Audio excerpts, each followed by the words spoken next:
नमस्कार विद्यार्थी मित्रों, मेरे YouTube channel study with Pankaj Nadia में आप सबका स्वागत है।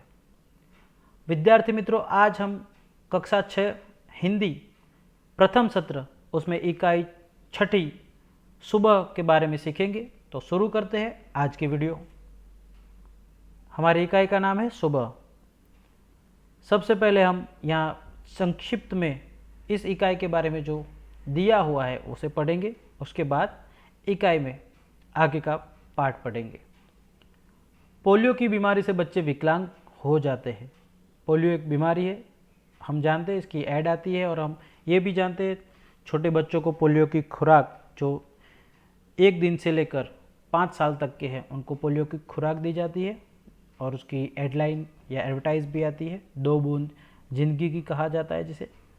तो पोलियो एक बीमारी का नाम है, खास याद रखिए। तो पोलियो की बीमारी की वजह से बच्चे विकलांग हो जाते हैं। बच्चों को इस बीमारी से बचाने के लिए उन्हें पोलियो की दवा पिलाई जाती है। यहाँ एक सच्ची घटना है। इस सच्ची घटना में पोलियो विकलांग बालिका रेशमा अपनी सूझबूझ और साहस से काम लेती है। उसकी शारीरिक कमी उसके इरादों में कभी बाधा नहीं बनी। वह जिंदा दिली एवं परिश्रम से अपना जीवन कैसे जी रही है, इसका निरूपण इस पूरी घटना में दिया गया है।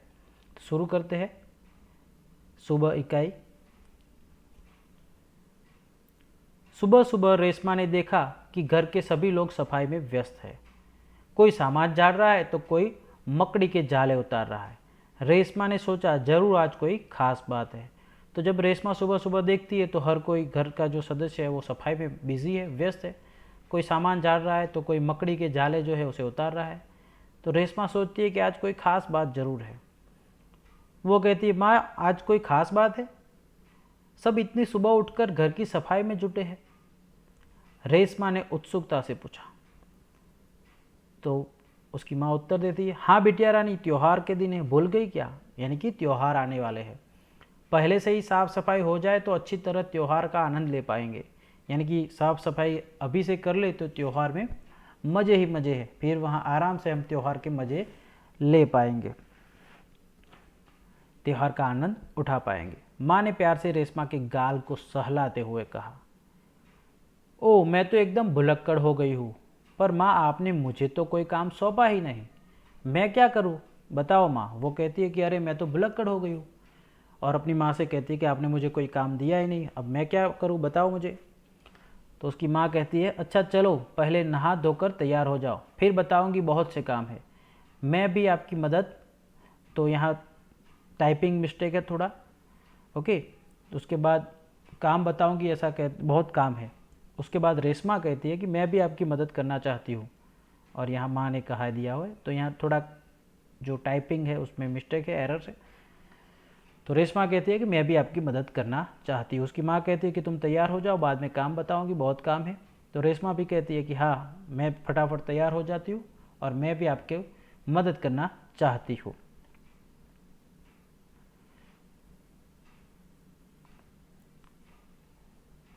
तो उसकी माँ कहती है, मदद तो मैं ज़रूर लूँगी, मैंने तुम्हारे लिए कई काम सोच रखे हैं, और नहा धोकर नाश्ता कर लो फिर बताऊँगी। तो उसकी माँ कहती है कि मैंने तुम्हारे लिए बहुत काम सोच रखे हैं, कई काम सोचे हैं, लेकिन पहले नाश्ता कर लो, नहा धोकर फिर बताऊँगी।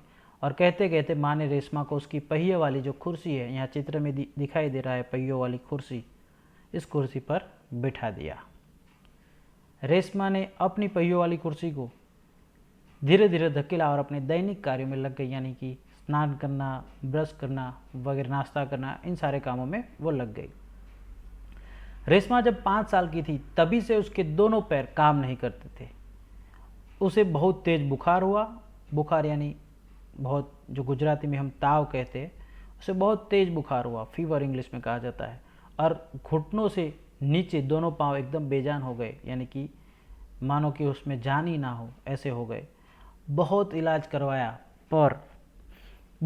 करवाया पर रेशमा के पाँव में जान नहीं आई, उसे पोलियो हो गया था। रेशमा बहुत हिम्मत वाली लड़की थी। शुरू में उसे ज़रूर दूसरों की सहायता लेनी पड़ी, परंतु अब वह 11 साल की उम्र में है। यानी कि अब रेशमा कितने साल की है? 11 साल की है। तो 11 साल की उम्र में वह अपने सारे काम स्वयं करती है। वह अपने परिवार पर अपने काम के लिए निर्भर नहीं रहना चाहती है। कितनी खुददार लड़की है, इतनी छोटी है, 11 साल की है, फिर भी वह अपने सारे कार्य खुद करती है, सारे काम खुद करती है। वो किसी पर निर्भर रहना नहीं चाहती है। परिवार के सभी सदस्य, पिताजी, छोटा भाई गोलू, दादी जी, दादाजी, सभी उसे बहुत प्यार करते हैं। तो यहाँ से हमें पता चलता है कि रेशमा के परिवार में कौन कौन है। तो एक रेशमा है, उसके पिताजी, उसकी माताजी, उसका छोटा भाई है जिसका नाम है गोलू, दादी जी है और दादाजी है। तो सब उसे बहुत प्यार करते हैं। वह सबकी आंखों का तारा है। आंखों का तारा होना यह मुहावरा है, यानी कि बहुत ज़्यादा प्यारा होना। माँ ने रसोई घर में सारे बर्तन, डिब्बे, बोतलें नीचे उतारकर साफ कर दिए थे। उन्होंने रेशमा को आवाज़ दी, रेशु, अगर तुमने नाश्ता कर लिया हो तो काम में मेरा हाथ बटाओ। तो बुलाती है उसे, रेशु कहते हैं। तो आपको ये भी याद रखना है कि उसकी माँ उसे प्यार से रेशु कह के पुकारती है। हाँ माँ, मैंने नाश्ता कर दिया। दूध का मेवे वाला दलिया बहुत अच्छा बना है। वो कहती है कि मैंने नाश्ता कर लिया, और नाश्ते में उसने क्या खाया? दूध का मेवे वाला दलिया। वो कहती है कि यह तो बहुत अच्छा बना है। माँ, मैं हाथ धोकर अभी आती हूँ। रेशमा अपनी कुर्सी को धकेलते हुए रसोई घर में पहुंची। रेशमा को बर्तन डिब्बों पर लेबल रेशमा माँ को बर्तन डिब्बों वगैरह पर लेबल लगा लगा कर पकड़ाती गई और माँ उन्हें व्यवस्थित ढंग से सजाती गई। रसोई घर फिर से चमचमाने लगा। तो इस तरह रेशमा ने अपनी शक्ति के मुताबिक कार्य किया। उसने डिब्बों पर लेबल लगवाने में माँ की मदद की। पिताजी दफ्तर चले गए। दफ्तर का मतलब होता है ऑफिस, कार्यालय। माँ को लड्डू बनाने के लिए कुछ ज़रूरी सामान चाहिए था। अब त्यौहार आने वाले हैं तो मिठाई बनेगी, तो माँ को लड्डू बनाने हैं, और लड्डू बनाने के लिए माँ को ज़रूरी सामान चाहिए था। गोलू तो बहुत छोटा है, दादी जी और दादाजी बहुत बुजुर्ग है, यानी बड़े हैं। अब सामान लाए कौन? माँ परेशान थी। तो रेशमा ने कहा, सामान मैं ले आऊँगी, बस आप मुझे सामान की लिस्ट और एक थैला दे दीजिए। उसकी माँ कहती, तुम ले आओगी अकेली? माँ ने पूछा। तो वो कहती है, हाँ माँ, एक बार पहले भी तो लाई थी। रेशमा की आवाज़ में दृढ़ता थी, यानी कि वो मक्कम है, दृढ़ है। वो जानती है कि वो यह काम अच्छे तरीके से कर पाएगी।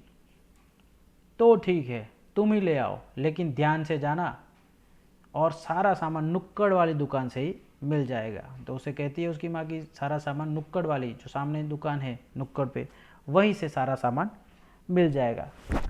थोड़ी देर बाद रेशमा सारा सामान लेकर लौटी। उसने गोलू को आवाज़ दी। वो सामान लेकर आई और अपने छोटे भाई गोलू को आवाज़ दी, गोलू ये लो तुम्हारे लिए टॉफ़ी लाई हूँ, यानी कि अपने छोटे भाई के लिए वो चॉकलेट भी लाई है, टॉफ़ी भी लाई है। गोलू टॉफ़ी पाकर खुशी से उछलने लगा। कुछ ही दिन बीते थे। एक दिन शाम को रेशमा का घर दियों के झिलमिल प्रकाश से जगमगाने लगा। तो हमें यहाँ पता चल जाता है कि दियों के प्रकाश से घर क्यों जगमगाने लगा, क्योंकि त्यौहार है। और त्यौहार कौन सा है? दियों का त्यौहार है, यानी कि दीपावली है, दिवाली है। पूरा मोहल्ला जगमगा रहा था। जहाँ देखो वहाँ रोशनी ही रोशनी थी। क्या ज़मीन, क्या आसमां, आसमान में भी रोशनी दिखाई दे रही थी। बच्चे पटाखे छुड़ा रहे थे। दादी जी ने बताया कि दीपावली अंधेरे पर उजाले की जीत का त्यौहार है। दादी जी ने क्या बताया? दीपावली अंधेरे पर उजाले की जीत का त्यौहार है। बुराई पर अच्छाई और असत्य पर सत्य की सदा जीत होती है। तो याद रखिए आप भी। इस दिन रावण को पराजित कर राम अयोध्या लौटे थे।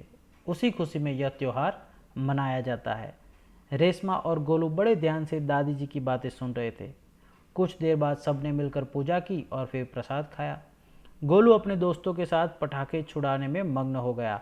तो हम भी जानते हैं कि छोटे बच्चे दीपावली में पटाखे छुड़ाते हैं, फुलझड़िया, बम वगैरह जलाते हैं। तो रेशमा अपने दादा दादी के साथ फुलझड़ी का मतलब होता है गुजराती में हम जिसे तारा मंदिर कहते हैं, वो फुलझड़िया जला रही थी। इतने में रेशमा ने क्या देखा? उसने देखा कि गोलू ने जिस पटाखे को बुझा हुआ समझकर छोड़ दिया था, उसमें से चिंगारियाँ निकलने लगी है। यानी गोलू ने जिस पटाखे को जलाया था और जो जला नहीं था, फटा नहीं था, उसे उसने बुझा हुआ समझकर छोड़ दिया था, अब उसमें से धीरे धीरे चिंगारियाँ निकल रही थी, धुआं निकल रहा था, और वह बम, वह फटाका फूटने वाला था। गोलू की पीठ पटाखे की तरफ थी। रेशमा चिल्लाई, गोलू गोलू बचो, तुम्हारे पीछे पटाखा है। लेकिन पटाखों के शोर में रेशमा की आवाज़ दब गई और उसकी आवाज़ गोलू तक नहीं पहुंच पाई। बाकी लोग कुछ समझ पाते, सबसे पहले रेशमा जल्दी जल्दी कुर्सी को धकेलती गोलू के पास जा पहुंची। उसने गोलू को जोर से धक्का दिया और खुद आगे निकल गई और अपनी कुर्सी की गति के कारण धड़ाम जोर का धमाका हुआ। रेशमा की फुर्ती ने गोलू को जलने से बचा लिया। गोलू कुछ समझ न पाया कि उसे धक्का किसने दिया और क्यों, तो उसने ज़ोर से धक्का दिया ताकि गोलू जलने से बच जाए, फटाके के धमाके से बच जाए, और वह खुद भी आगे निकल गए और कुर्सी की गति की वजह से, पहियों वाली कुर्सी की गति के कारण वो भी गिर पड़ी। गोलू तो कुछ समझ ही नहीं पाया था कि उसे धक्का क्यों मारा गया, किसने मारा वगैरह, लेकिन फटाके का धड़ाम से आवाज़ हुआ था। धमाके की आवाज़ सुनकर माँ और पिताजी भी बाहर दौड़े चले आए। तो मम्मी और पापा उसके जो है वो भी बाहर आए। देखा तो कुर्सी रेशमा के ऊपर थी और रेशमा कुर्सी के नीचे थी, यानी कि रेशमा गिर गई थी। पिताजी ने कुर्सी सीधी की और रेशमा को उस पर बैठा दिया। माँ भयभीत थी, बोली कहीं चोट तो नहीं लगी रेशू। रेशमा ने उन्हें सारी बात बताई कि किस तरह गोलू ने जिस फटाके को बुझा हुआ छोड़कर दूसरा फटाका जलाने में मग्न हो गया था और उसमें से चिंगारियाँ निकल रही थी। उसने आवाज़ लगाई लेकिन उसकी आवाज़ पटाखों के शोर में दब गई, इसीलिए उसने गाड़ी, अपनी जो साइकिल थी, पहियों वाली कुर्सी थी, उसे जाकर उसे धक्का दे दिया और उसकी जान बचाई। सब ने रेशमा की पीठ थपथपाई। पीठ थपथपाना यानी आशीर्वाद देना या शाबाशी देना, यहाँ शाबाशी देना। पीठ थपथपाई और शाबाशी दी। गोलू रेशमा के पास आकर नाटकीय ढंग से बोला कि दीदी, आज तो आपने मेरी जान बचा ली। आपका यह धमाकेदार धक्का मुझे हमेशा याद रहेगा। सभी लोग खिलखिलाकर हंस पड़े। रेशमा की शारीरिक कमी उसके इरादों में कभी बाधा नहीं बनी, यानी कि कभी रुकावट। यहाँ बाधा का मतलब है रुकावट। तो उसकी शारीरिक कमी यानी कि उसके पाँव में जान नहीं थी, वो चल नहीं पाती थी, लेकिन उसके इरादों में ये कमी कभी भी रुकावट नहीं बनी। वो हरदम अपना कार्य आत्मनिर्भर तरीके से कर रही थी। और आज उसने सबसे बड़ा काम करके अपने भाई की जान बचाकर ये साबित कर दिया कि उसकी शारीरिक कमी उसके इरादों को कभी रोक नहीं सकती। वह आज भी उतनी ही जिंदादिली और परिश्रम से अपना जीवन जी रही है। उसकी हर सुबह नई सुबह होती है। वह हर सुबह अपने काम में नए इरादों से जुट जाती है। तो इस तरह रेशमा, बावजूद उसके कि उसके पाँव में जान नहीं है, उसके पाँव बेजान है, वो पहियों वाली कुर्सी पर चलती है, लेकिन उसके इरादे बुलंद है। वो जो चाहती है वो कर सकती है। उसे किसी पर निर्भर होने की ज़रूरत नहीं है, और वह इस उदाहरण के द्वारा अपने भाई की जान बचाकर ये साबित करती है। इसके अलावा वह अपने माता को, अपनी मम्मी को हर काम में मदद भी करती है। शब्दार्थ देखते हैं। व्यस्त यानी काम में लगा हुआ, इंग्लिश में हम कहते हैं बिजी। व्यवस्थित यानी ढंग से, सही तरीके से। उत्सुकता यानी तीव्र इच्छा। बुजुर्ग यानी बड़े बूढ़े। त्यौहार यानी पर्व, उत्सव। दृढ़ता यानी मजबूती, दृढ़ होने का भाव। दैनिक यानी रोजाना, प्रतिदिन। बेजान यानी बिना जान के, निर्जीव, जिनमें हरकत न हो यानी जान न हो। बाधा यानी रुकावट। और जिंदा दिली यानी खुश मिजाजी, विनोद प्रियता, जीवन जीने का एक अलग ही अंदाज। यहाँ पर हमें मुहावरे भी दिए हैं। आँखों का तारा होना यानी बहुत प्यारा होना। रेशमा अपने माँ बाप की आंखों का तारा है। हाथ बटाना यानी काम में मदद करना। हमें अपने माँ बाप को काम में हाथ बटाना चाहिए। पीठ थपथपाना यानी शाबाशी देना। अच्छे काम करने पर बड़े हमें शाबाशी देते हैं। अच्छे काम करने पर हमारी पीठ थपथपाई जाती है। तो इस तरह से इस पूरे पाठ सुबह, जिसके अंदर हमें रेशमा की जिंदा दिली के बारे में बताया गया है, हमने उस रेशमा की जिंदा दिली के बारे में इस इकाई में सीखा। यह वीडियो आपको कैसा लगा कमेंट में बताइए। वीडियो अच्छा लगा हो तो वीडियो को लाइक कीजिए, अपने दोस्तों के साथ शेयर कीजिए, और यदि आपने मेरा channel study with Pankaj Nadia subscribe ना किया हो तो उसे अभी सब्सक्राइब कर ले, ताकि आने वाले हर नए वीडियो की अपडेट आपको मिलती रहे। मिलते हैं एक नए वीडियो के साथ, तब तक के लिए गुड बाय।